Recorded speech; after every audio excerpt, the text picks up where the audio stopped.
Hey, Noah here. I'm an architectural designer and indie game developer working on an open world cooking game known as Chef RPG. For this video, I wanted to try something new. I thought it would be interesting to convert one of my old architectural designs into pixel art and add it to the game. I will also give some quick tutorials for creating things like bricks, glass, flooring, and furniture in pixel art. So hope that this video will be educational as well and help you in your own designs. The project I chose was a house I designed during my undergrad, sited in a residential district of Montreal. Montreal is famous for its mixture of European and industrial architecture, and the neighborhood of this site features connected brick homes, often with dark metal balconies and stairs. So for my design, I wanted to capture the essence of this neighborhood and create a modern home that can blend in well with its surroundings. In the end, I designed a 3-story home for a fictional writer client and called the house Writer's House. It's finished with brick on the lower 2 levels and finished with charred timber on the 3rd level. In the interior, the primary material is wood, which creates a warmer and cozier atmosphere as opposed to other materials like concrete or steel. Now, for a quick architecture lesson.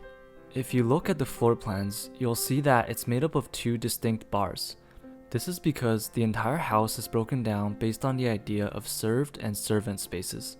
This idea was originally developed by architect Louis Kahn, who separated the different programs of architecture into 2 categories: served spaces, which are the best spaces that you typically want to be in, and servant spaces, which are spaces that support the served spaces. In homes, served spaces include living rooms, bedrooms, dining rooms, and studies. These are the spaces that require the most natural light and the places where you want to spend the most time in. On the other hand, servant spaces include washrooms, kitchens, storage rooms, and staircases. These spaces are more function-driven and are not spaces where you typically spend a lot of time. These spaces can be hidden in the darker corners of the building since they usually don't require natural light. By breaking down rooms into these 2 categories, Louis Kahn was able to create more efficient floor plans for circulation and light, while generating some really amazing architectural designs. Writer's House is broken down into 2 bars, served spaces on one side and servant spaces on the other. This results in a large continuous served space that gets maximum exposure to natural light and cross ventilation. Finally, because this house is designed for a writer, most of the walls are made up of bookshelves. Writer's House is intended to be half house, half library. In this case, the bookshelves act as a screen for the 4-level staircase, allowing you to browse through the books as you travel up and down the house. So that's the summary of the design. Now it's time to bring it into the world of Chef RPG. Starting with the exterior, I'm just blocking off the mass of the house in proportion to the size of a person. Once that's done, I outlined the key features like floor height, windows, doors, and stairs. Now that the base is done, it's time to jump in with some details. It's time for the first tutorial, creating a brick wall. Brick is something I struggled with in the past, but after a lot of experimenting, I arrived to a version that I liked and confident enough to give a tutorial for. You start out with determining the size of the brick. The thing with pixel art is, it's not often recommended to follow real-world scales for everything. Oftentimes, it looks much better to create exaggerated expressions of objects. In this case, the bricks are much bigger when compared to bricks in real life. When the basic line work is done, it's time to start molding it to look like brick. After some testing, I found that the key to brick is actually to break apart the rigid lines and add some irregularities in the line work like this. If you add one lighter line at the top, a sort of light sheen gives the brick a bit of 3-dimensionality. The important thing is to slowly break apart this repetition. Repetitive patterns like this really draw the eye since they look irregular compared to the more organic nature of the surroundings. You really want to avoid having perfectly repeating patterns like this since it wouldn't look natural and it instantly becomes distracting. Another trick is to add some different colors to the brick. Here, I used a bit of light green since it contrasts well with the red. Finally, I went back a bit later and erased some of the line work, in a way joining some of the brickwork together. The places where the bricks join and joins the ground or joins another material, you can see that the brickwork begins to fade away, giving it a sturdier feeling. After some final touches, the exterior is done. Jumping into the interior now, I start with the same process of blocking out the primary masses. Here, I'm starting by creating a wood floor that will be used for the rest of the house. Similar to how the brick is drawn, it's important to add variety to these repetitive patterns. In this case, I'm creating some floorboards with an orange boundary, some that have a darker color, and adding some darker lines in between the boards to give some highlights. Compared to the brick, I didn't want to start adding different shapes, since that could give the impression that the ground is bumpy, which wouldn't make sense for this situation. Another aspect of the original design that I wanted to change is the interior wall material. Because I already opted for light wood floors, I want to use a different material to create a contrast. Since the brick turned out pretty well, I decided to continue the brick into the interior, which creates a nice industrial look that you often see within apartments in New York City. Now, I'm adding a closet that's directly embedded into the wall. After the shape has been decided, I'm starting with the closet doors. For something like this, you can start by drawing the outline of the shape first, using a darker line from the color palette. Then, filling the empty space with a medium tone color from the color palette. Finally, to give the door three-dimensionality, adding a lighter line along the top edge. I like to add some dithering here and there to emphasize the pixel effect. Dithering is typically used for shading in glass, but in certain situations, you could use it simply for artistic effect. It's one of the key features of pixel art and gives it its unique look. Jumping into the kitchen now, again starting with an outline of all the key shapes. I want to add glass to the cabinets so that you can see the food and plates behind them. In order to do this, we need to create some glass. Now it's time for the second tutorial, how to draw glass and reflective surfaces. Now, obviously, there are many ways to create glass.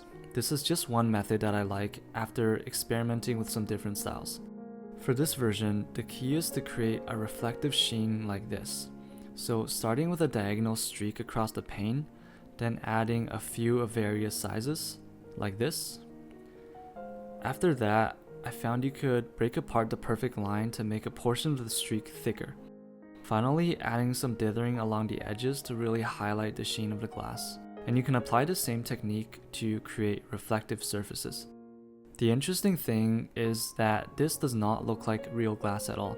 If you look at real glass, it's very unlikely that you will see straight streaks lining up like this. This is one of the examples where it wouldn't make sense to translate real-world aesthetics and colors directly into pixel art. Instead, it's better to learn the important pixel art drawing techniques and create representations of real-world objects that are easy to understand. Jumping back into the scene, the glass will be used to screen the refrigerator. It's important here that the food is visible, so it's a simple matter of setting the glass to transparent and placing it over the food. However, instead of using a normal translucent layer, I'm using Photoshop's overlay option, which combines the colors without fading them out. I think this looks brighter and sharper than the regular option. That's pretty much it for the kitchen.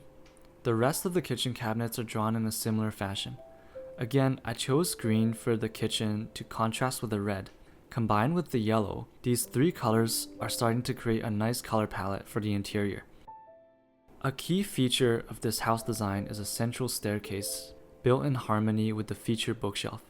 I really want to recreate the original version in pixel art. However, after some testing, I realized that it just wouldn't work very well due to the top-down view.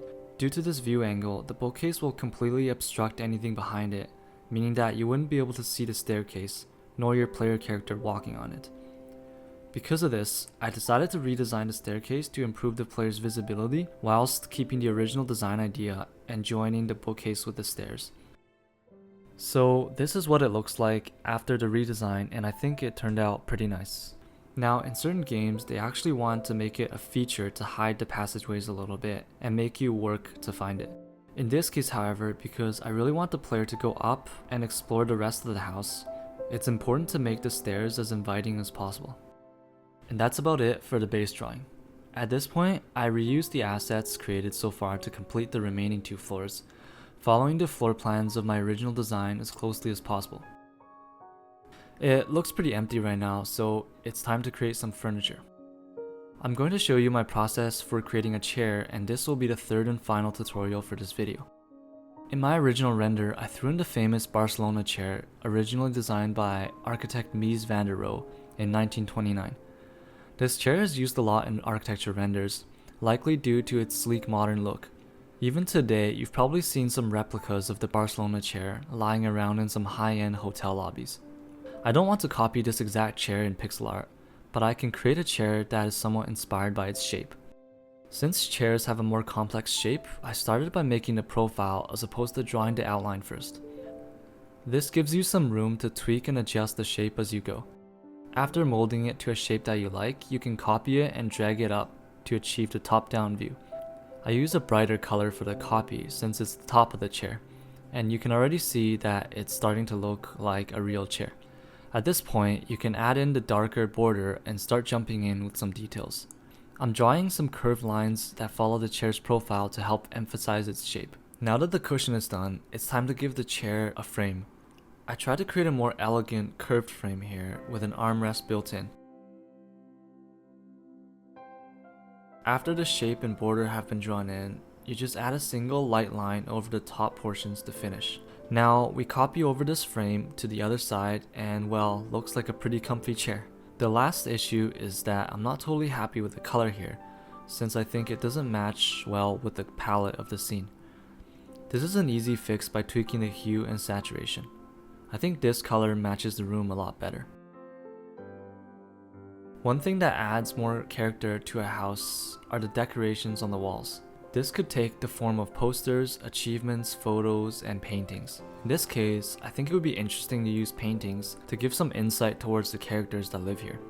I wanted to use a modernist 20th century artwork. My mind immediately jumped towards the style.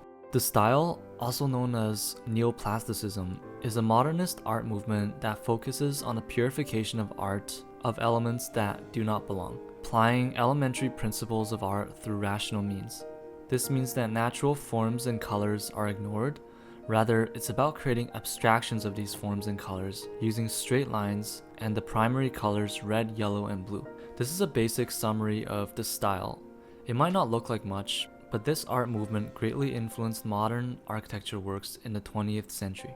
If you look closely at some of the famous buildings designed in this period, you can probably find some hints of this style in many places.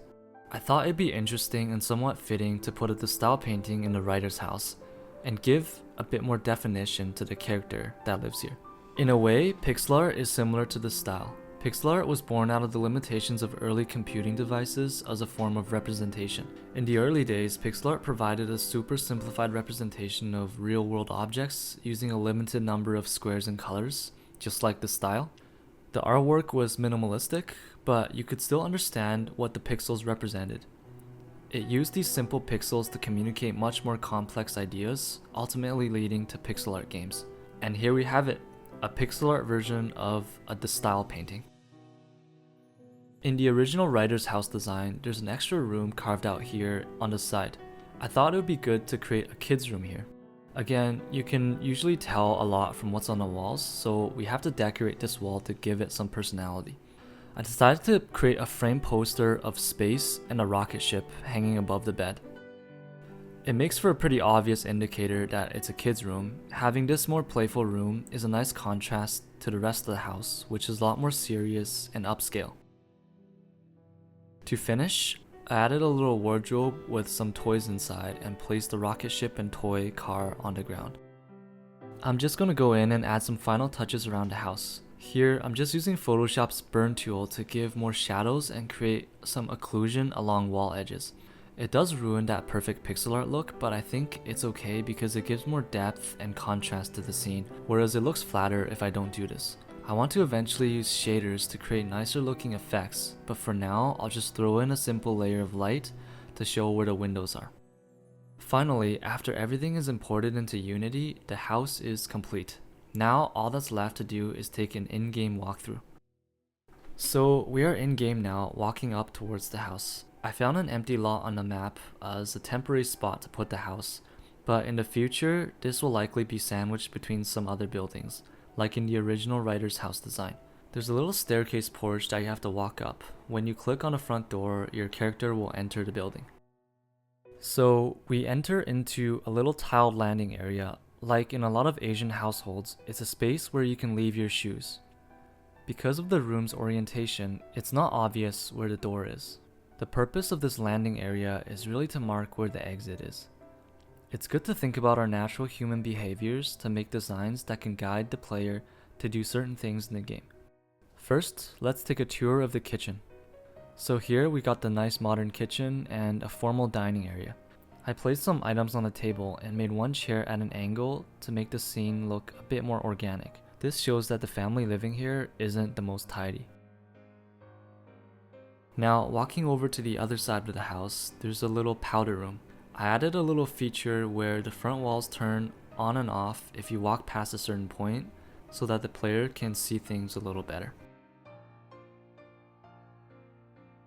Let's head up to the second floor.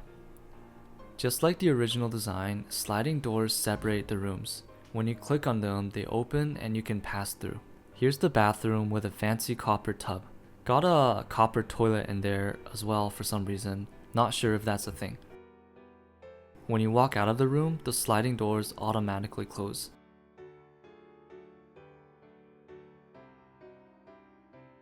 And here's a little storage room. Beside it is the kids' room. Got that sick space poster hanging up on that wall.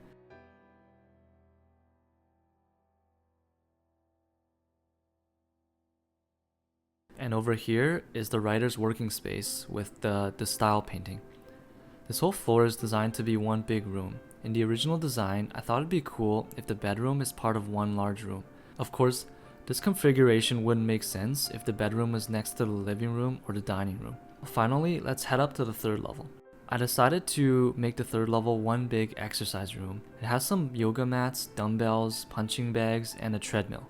The plan is that this equipment will be interactable in the future. One idea is that you could run on the treadmill and train your endurance level, or you could punch the punching bag around. Over here is the balcony from the original design. For now, I created some potted plants and some patio furniture. Since this is technically outdoors, it makes sense to add a day-night cycle similar to the main map. It would also be good to add some kind of background scenery here, since it would be a bit strange if this was all empty. Definitely something to revisit in the future. So yeah, that's about it for the writer's house tour. Really hope you enjoyed this process. It took a while to make this video, but I've definitely gained a lot of new insight and techniques that could be applied to the rest of the game. On the topic of the game, development has been a bit slower for the past couple weeks. The good news is that very soon I'll be able to work on this game full time and pump out content much faster than before. Also, I've recently brought on a talented artist to help with designing characters and creating stories. Really excited to start showing some of the amazing designs she's been working on in the coming weeks. Stay tuned because we got some really exciting content to show when production hits full speed. Thanks for watching and see you again next time.